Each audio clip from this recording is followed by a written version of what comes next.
Okay, so now black pins this f4 pawn and preparing for d5. And the best option to tackle this is simply placing this knight to c3, which keeps an eye on this d5 square as well as also opening the diagonal of this light square bishop. But instead, Kasparov decides to play b4. He wants to attack this bishop, but he forgets that now black can play this amazing move c5, creating a direct attack to this pawn chain. And after this, Kasparov pushed b5 attacking this bishop, but simply bishop to b7 and black gets this strong diagonal again.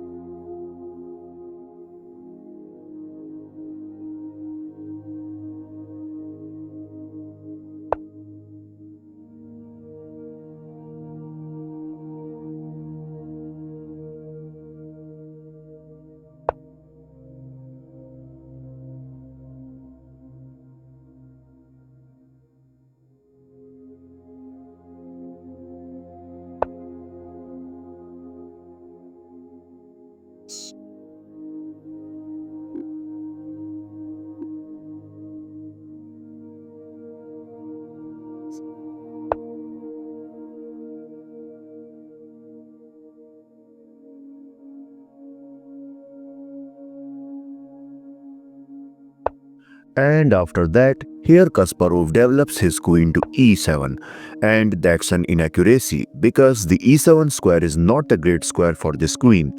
Basically, here black is blocked by his own pieces, and black has multiple options to continue this game. For example, after bishop to h4, here black can go for d5, creating some hustle in the center.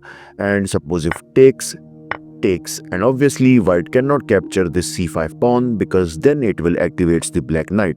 So that's why suppose if he develops his bishop to e2 so that he can castle, but now black can push c4 attacking this queen. And after queen goes back to d2, now black can exchange some pawns and bishop to c6 attacking this knight.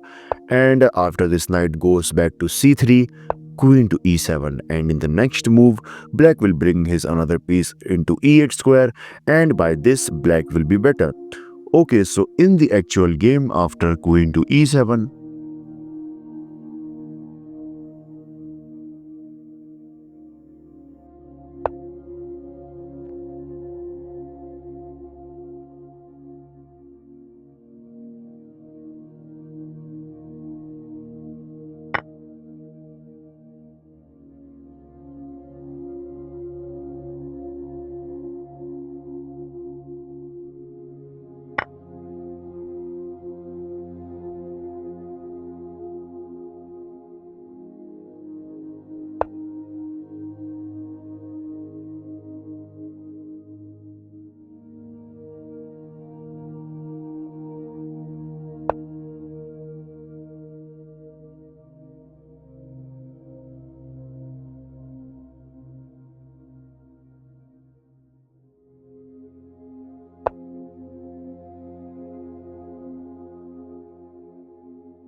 And now it's better for black to bring this bishop to a6 so that he can create some pressure over this knight. But instead he made a mistake by going back to a8, and the problem with that move is now white can bring his knight to a7, attacking this rook. But what's the problem? I mean, black can easily tackle this by sliding this rook to b8. But guys, that's what white wants to do.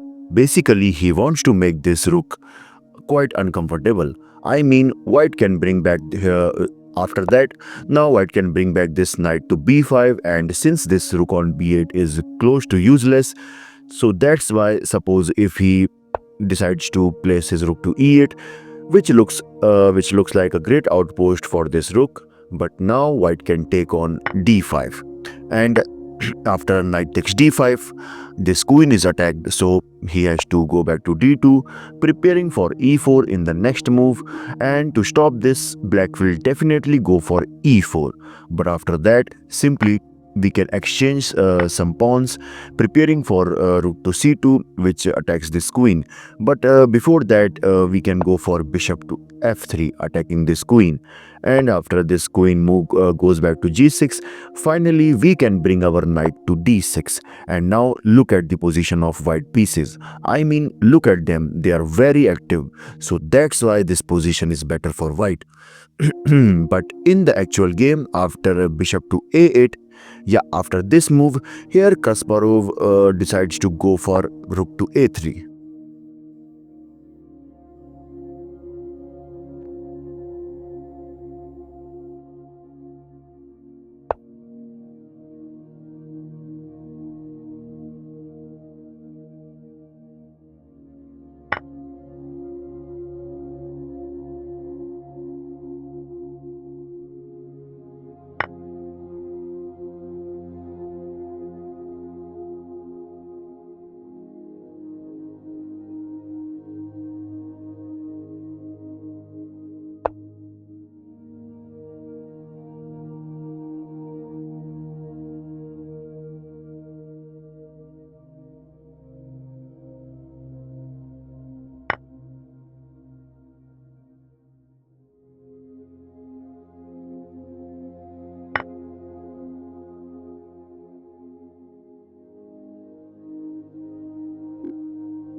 Okay, so here Kasparov wants to place this knight to d6, which will be a very great outpost for this knight. And the best way to tackle this is simply bringing this rook to c6. But instead, he made a mistake by playing bishop to c6, because now this knight can jump to this d6 square, which is attacking this rook.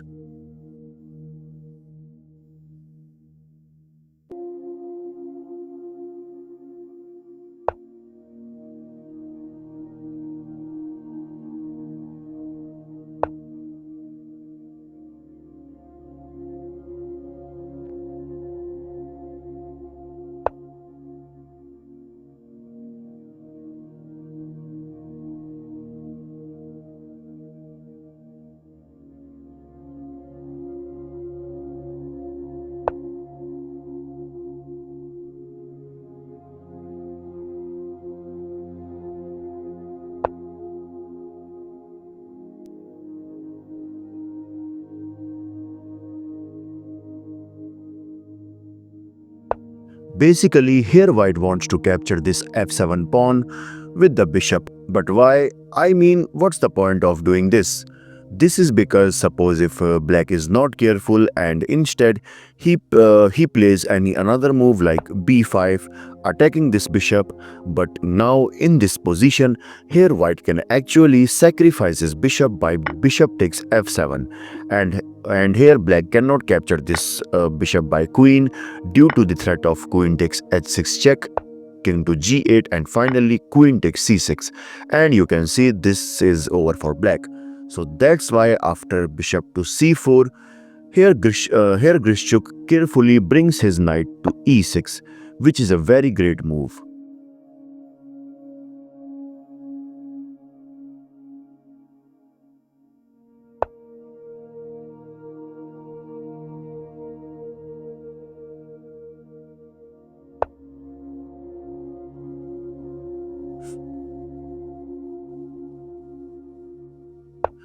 And here Grischuk decides to sacrifice his bishop by bishop takes e4, because if white captured this bishop by f takes e4, now comes knight takes e4, forking this king and this rook, this queen and this rook. So that's why after bishop takes e4, here Kasparov simply takes on e6.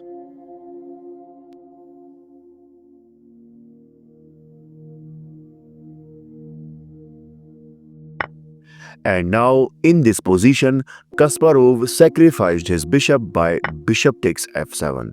And obviously black cannot capture this bishop due to the threat of rook takes h6 check, king to g8, and finally bishop takes e5. And you can see the threat. So that's why after bishop takes f7, here black brings his queen to g5, asking for queen exchange.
Okay, so now you can see black is targeting this bishop, and here you cannot capture this pawn by bishop takes a5 because of this beautiful move which black can play, which is bishop to g6. And this is because suppose if takes, king takes g6, and this position is equal because you can see now there is no more threat to the black king due to the absence of a light square bishop that have already been exchanged by the black bishop. And suppose after bishop takes a5, if suppose after this bishop to g6, if he decides to not exchange this bishop and go for bishop to e6, now comes rook to a6, and now you can see black is attacking this bishop, and this light square bishop of black has successfully guarded this h5 square, which would be attacked by the white rook, and this also makes this position equal. Okay, so that's why after this move knight to a4, here Kasparov decides to move his bishop to d4. He didn't capture this a5 pawn, and now white is threatening to capture this bishop on f5.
And here the final move by Kasparov is rook to g8, and in this position Alexander Grischuk resigned because now white is threatening mate in one, which cannot be stopped by black. Yeah, black can delay this for some time, but you know this is over. This is your host Bison signing off. Bye bye.